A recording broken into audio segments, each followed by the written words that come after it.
Beginning with the external anatomy of the shark, we are going to find the external nares, which are located on the ventral side of the shark head. Here are the external nares right here. There are usually two openings on the left side and the right side of the shark's ventral surface, and those openings are directly ventral to the olfactory sac of the brain, which we will dissect out later. The external nares are not used in part for respiration as those of many other animals. Instead, they are used to allow water up along the olfactory sac. So this allows them to be able to sense chemicals in the water. An external structure that dogfish sharks use in respiration are their spiracles, and those openings are on the dorsal side of the head right here. The spiracles allow these sharks to respire with their mouth closed. Water enters the spiracles and flows over the gills. This means that they don't absolutely have to continue moving in order to be able to breathe. The species of shark is not an obligate ram ventilator. Moving back to the ventral side of the shark's head, here's the mouth of the shark. You can see that they have a couple of rows of teeth on the bottom and the top of their mouths. They typically eat small, hard-shelled prey. There are 5 gill slits that run vertically on either side toward the caudal end of the shark's head. The gill slits allow water out from the gill chamber, so this is going to be primarily deoxygenated water that comes out of the gills.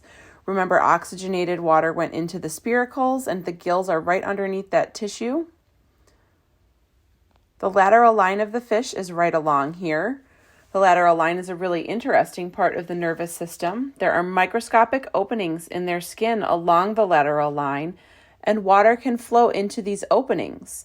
There are canals running just underneath the skin, and inside there are hair-like trigger cells that can sense the movement of water. They can also sense vibrations, changes in pressure gradients surrounding them. They can also feel other fish in the water, including other dogfish sharks to stay in school with them, potential predators to be able to avoid them, and they can also feel changes in the water that are caused by struggling prey. The cloacal opening is actually very similar in males and females. In this female, digestive and excretory waste will be eliminated, and sperm can be delivered up the cloacal opening.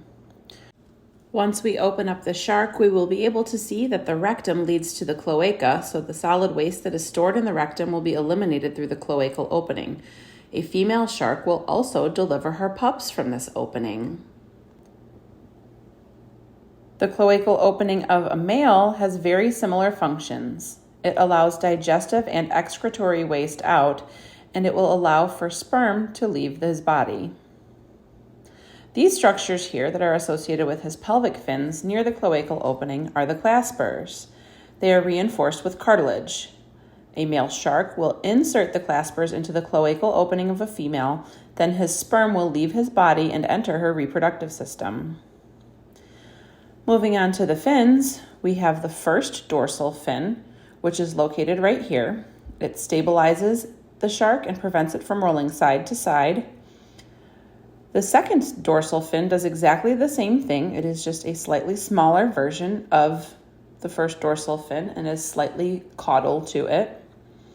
Towards the ventral side of the shark and a bit anterior is the pectoral fin. They have 2, which are used for steering the shark. So it can kind of turn left and right using the pectoral fins. The pectoral fins also help provide the shark with lift so it can swim itself up in the water.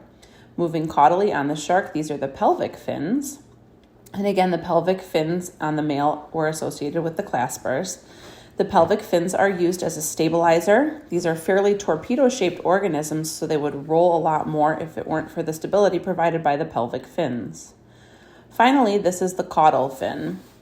You can tell it is significantly larger than the rest of the fins, and being that it is on the tail end, it's going to provide thrust to help propel the shark forward.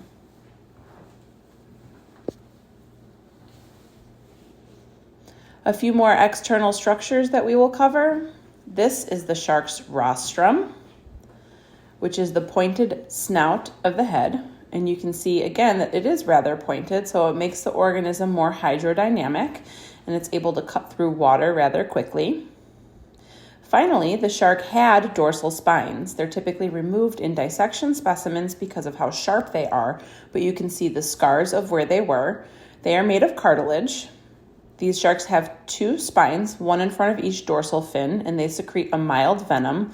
These sharp spines serve as a defense mechanism against the dogfish's predators, such as 6-gill sharks and seals. Because this part of our dissection is toward the end, we tend to skip over a lot of the brain anatomy, but there are 4 structures that we will focus on. The first structure we will focus on is the olfactory sac. An easy way to locate the olfactory sac is to find the external nares and then dissect away the cranium directly dorsal to the olfactory sac. There are 2 olfactory sacs, and they are responsible for detecting chemicals in the surrounding water. Working our way towards the caudal end of the shark, we will find the cerebrum. There are 2 hemispheres of the cerebrum right here and here. They receive information for sight and smell. Dorsal and caudal to that is a football-shaped organ that again was near the cerebrum, and this is called the cerebellum. The cerebellum of the shark is going to control muscular coordination and its position in the water. So if a shark flinches in response to a sudden loud noise or veers toward a vibration, it is obeying signals from its cerebellum. Finally, I'll remove some cartilage here, trying really hard not to slice away too much at the softer tissue underneath so that we can see the medulla oblongata. This is at the base of the brain.